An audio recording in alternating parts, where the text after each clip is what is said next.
Homelander just became immortal, and the only thing standing between him and total destruction is a team that no longer has the one weapon they spent the entire season trying to find, and The Boys Season 5, Episode 6 just completely blew up every plan Butcher had left, so let's break down every detail, every Easter egg, and every moment that is going to matter in the final 2 episodes, because this episode was packed, and if you blinked, you missed something important starting right from the opening. Because the very first scene drops us back with a legend, and the contrast between who he was and where he is now is already doing something clever, because this man used to control superhero propaganda and movie campaigns on the top of Hollywood. And now he is serving popcorn at a VMC theater, which is a pretty obvious parody of AMC theaters, and in the background you can spot a whole wall of in-universe posters, including a film for Firecracker and a film for Oh Father, and there is even a deep, branded popcorn bucket, which is exactly the kind of absurd brand merchandise the show loves to throw in the background.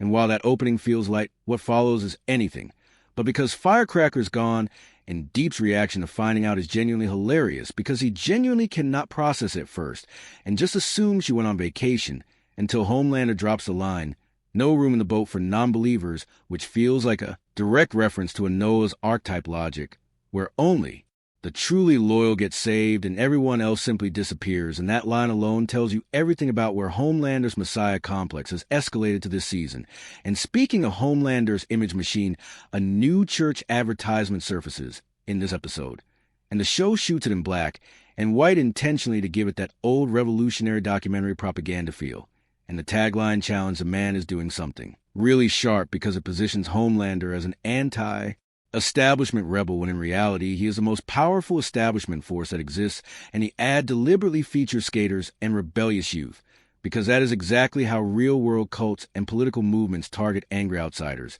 and make them feel seen. And then there's a pipeline subplot which on the surface is about oil in Saudi Arabia, but what is really about is corporate greenwashing, because Deep is supposed to be a fish ambassador, and yet he is out here publicly supporting an oil pipeline, and the show has him saying fish love it, which is one of the most perfectly absurd lines of the season, because it is a direct parody of how real corporations destroy the environment while simultaneously pushing an eco-friendly public image. And then the chaos that Deep himself causes by trying to cover things up ends up killing 1.4 billion fish in a pipeline leak, which is a show at its most darkly comedic and poetic best. And now, let's talk about Soldier Boy, because this season has been doing something really interesting with his character that Season 3 never fully got to explore, because back then he was mostly rage and violence, but this season every single episode is giving him a new dimension, and in this episode Sage engineers a plan to make Soldier Boy and Homelander confront each other by showing Soldier Boy footage connected to Stormfront,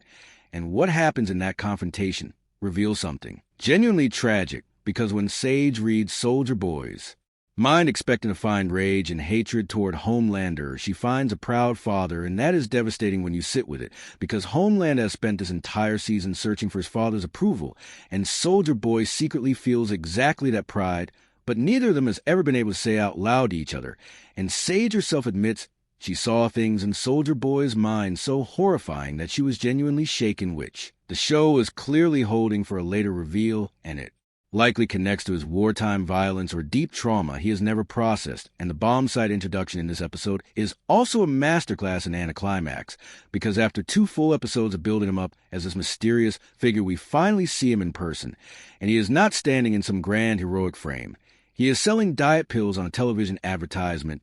and the show uses this to parody 1950s and 1960s American diet culture, where methamphetamine-based weight loss pills were literally marketed to housewives by actual doctors, and the line "skip breakfast, just take this pill" is one of the most disturbing and perfectly targeted satirical punches the show has thrown this season. And then comes a scene that quietly becomes an emotional heart of the entire episode, which is Goldie's conversation with Kimiko and Frenchie, because for the first time the show genuinely asks whether immortality is actually a gift or a curse, and Goldie's answer is haunting, because she explains that Bombsight stole V1 just so they could be together forever, and for him that was love, but for her immortality was torture, and she says summer is only beautiful when you know winter is coming. And that one line does more philosophical work than most shows manage in an entire season, because it reframes mortality as the thing that makes every moment actually mean something. And when Kimiko absorbs that, she realizes that Becoming immortal would mean watching Frenchie and Huey grow old and die while she stays the same. And her line, "We don't want to be vampires," either quietly confirms something fans have suspected for a while, which is that neither of them is making it out of the season alive. And then there's a scene that genuinely surprised everyone, including people who thought they had Homelander completely figured out, because the legend sits across from him in what should be an execution. And instead of performing fear, he just tells Homelander the truth, and he explains that every superhero goes through the same cycle where they feel untouchable and then eventually get replaced. And the legend admits he was part of that very system himself. And what makes this moment so powerful is that it is the first time this entire season that anyone has spoken to Homelander like a human being rather than a monster or a god, and Homelander does not kill him. And it is not because he is scared, it is because someone finally understood him, and that is more disarming to Homelander than any weapon. And then comes the ending that reframes the entire season, because Soldier Boy makes a choice that nobody expected him to make, and after everything between him and Homelander, after all the hatred and the secret pride, he gives Homelander the V1. And he does not do it for Homelander, he does it for Stormfront,